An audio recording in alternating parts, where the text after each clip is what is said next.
STEM fans, are you ready? Let's hear it for the world-class NASA STEM Stars team. From NASA centers across the country, we present Joanna Pullen, Dakota Tyler, Lindsay Jacobson, and Mark Kuchner.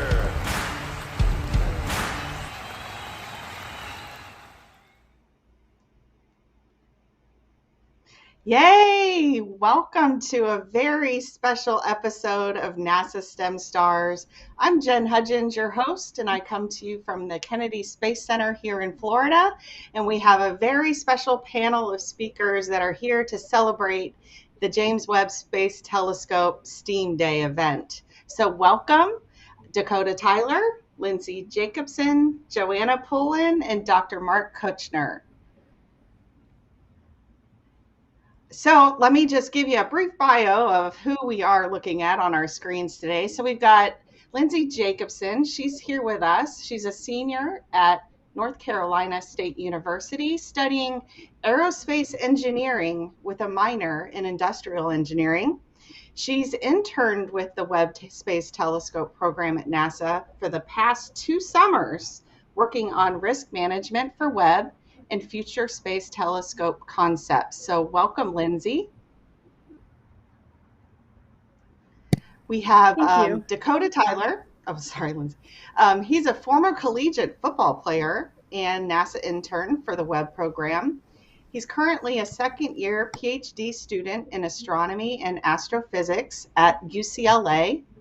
His research interests include exoplanet atmospheres, demographics, and of course, observing. Welcome, Dakota. Hey, thanks, Jen. Happy to be here. I'm happy that you returned to us. We also have Joanna Pullen. She's currently an education intern on the Webb Telescope team at NASA. She holds a bachelor's degree in meteorology from the University of Northern Colorado and a master's degree in education from Colorado State University.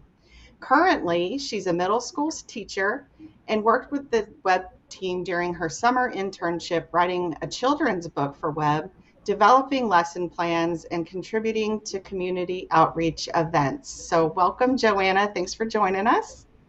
Thank you for having me. And then lastly, we have Dr. Mark Kuchner. He's the Citizen Science Officer for NASA's Science Mission Directorate, looking after 25 different NASA citizen science projects, connecting more than 1.5 million volunteer scientists from around the world.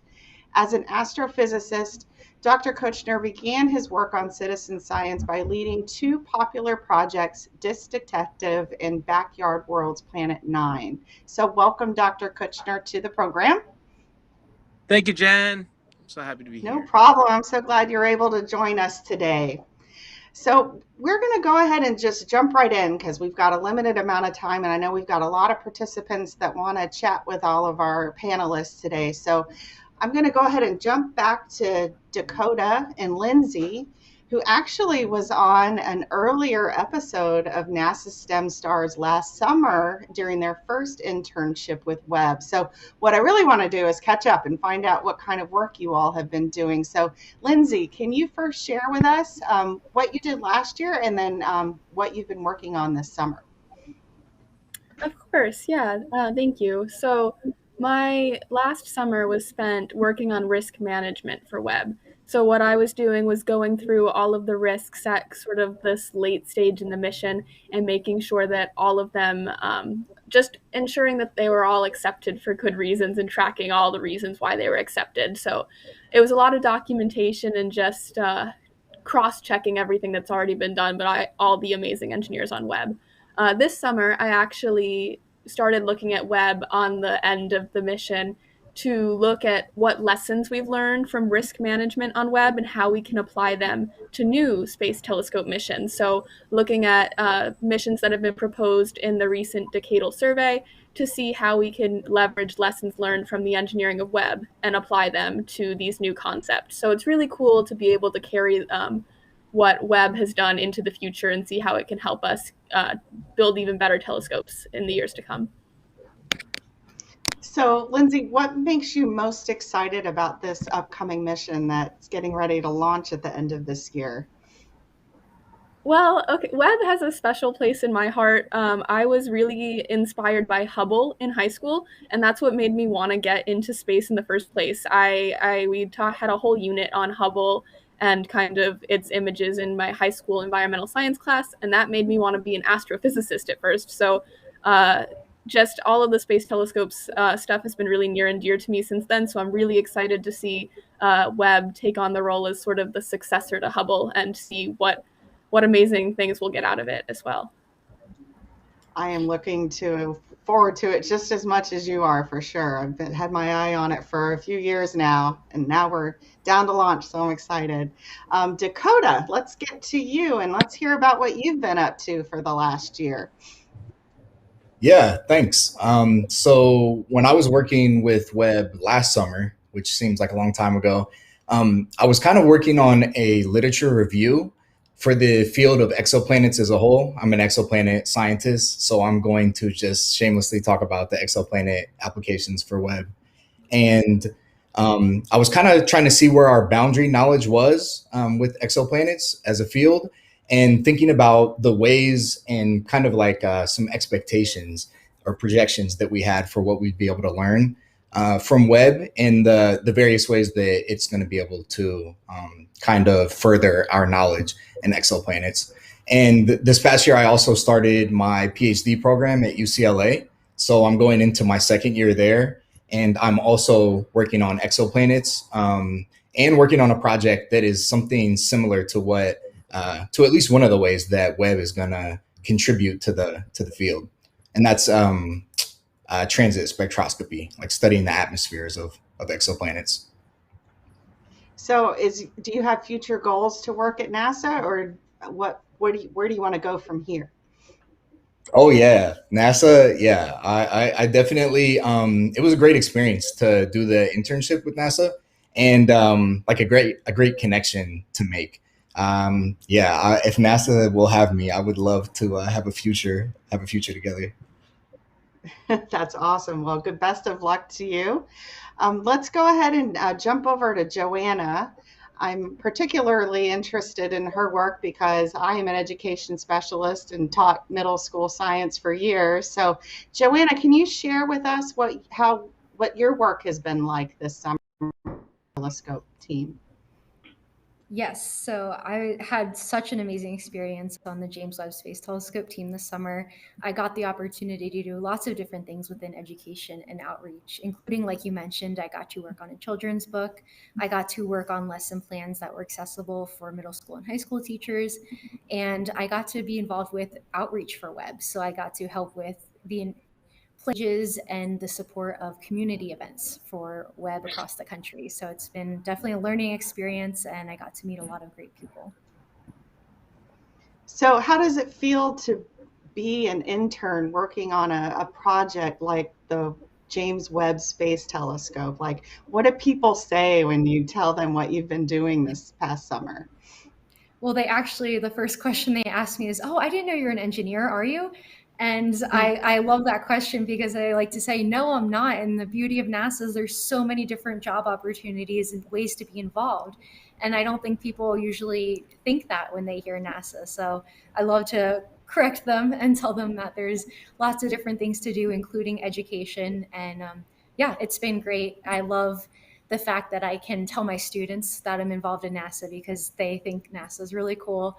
And I love to be able to tell them, like, hey, I applied many times to NASA and I didn't get in right away. I worked really hard. I changed my habits and I eventually was able to get my goals accomplished. And so I kind of use NASA as an example for them. That's a great perspective. And I really hope the students that are watching today hear your words and take that to heart. You don't have to be just an engineer to work at NASA on these great projects like Webb.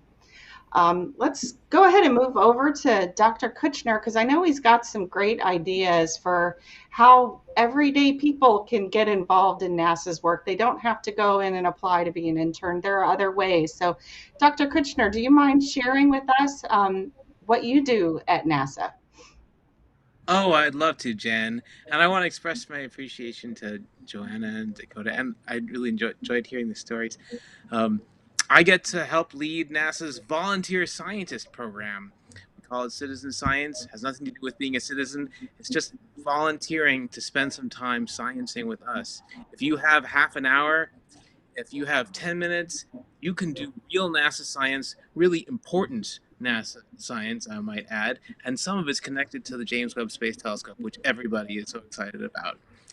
You can find all of our citizen science projects at science.nasa.gov/citizenscience, the page that you can see on your 25 projects. At least 13 of them have to do with astronomy, and since James Webb has such a big impact all across every subfield of astronomy, pretty much all of those projects are going to have some connection to James Webb. You can learn more about our program by following us on Twitter. The next slide shows our Twitter feed. Do NASA Science on Twitter with updates on all those different ongoing projects that need your help. And many of our citizen scientists have gone on to become interns and gone on to write peer-reviewed publications in science. You can become a published scientist.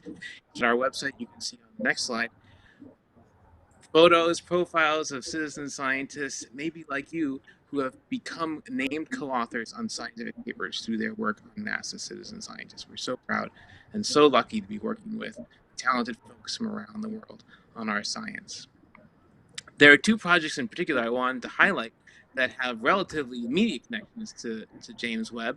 The first one on the next slide is Exoplanet Watch. And this is a project intended for people who have backyard telescopes. You're an amateur astronomer. On the top, Dakota mentioned, which is planets that transit their stars, planets that pass between the Earth and the star as they're orbiting the planet. And this project asks people to help store these planets to keep them up to date so James Webb can follow them.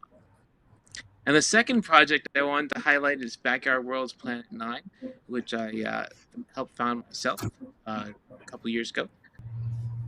Well, it sounds like we're losing Mark's signal. So if I can just jump back to our group that we have there, and I want to ask, how do students or interns get involved? How can you apply to be an intern if you're in college now and you're interested in working on projects like what you all have been doing? Dakota. So when I think that I saw an advertisement or something like that, maybe on Twitter, when I was doing my bachelor's in physics, and yes, it's pretty easy to apply to the internship portal for NASA. There's facilities obviously spread across the country, and there's positions in fields, from more creative and artistic aspects to communication. Obviously, there's engineering, there's math, there's science, some of the research like that I do in astronomy itself, and it's really not that difficult to go in ahead and apply for it. And I would suggest that everybody do that. It's an invaluable experience, and it's something that really helped me to advance both as a professional researcher, as well as my understanding of NASA and kind of the fully encompassed in broad set of careers and sort of trajectories that you can take with NASA. Awesome. Well, I hope people get inspired by your work, and Joanna and Lindsay, and then what Dr. Kuchner is doing. I'm going to ask one more question, and I'll let each of you answer it. What is the most amazing fact that you've learned about this new observatory? So we'll start with Lindsay, and then we'll go to Joanna. That's such a hard question. I know normally when people ask me about the kind of most amazing things about Webb, I normally talk about the sun shield, but what's been really interesting to me lately is the wavefront sensing and control, which is basically how Webb aligns all of its mirrors to get a clear image.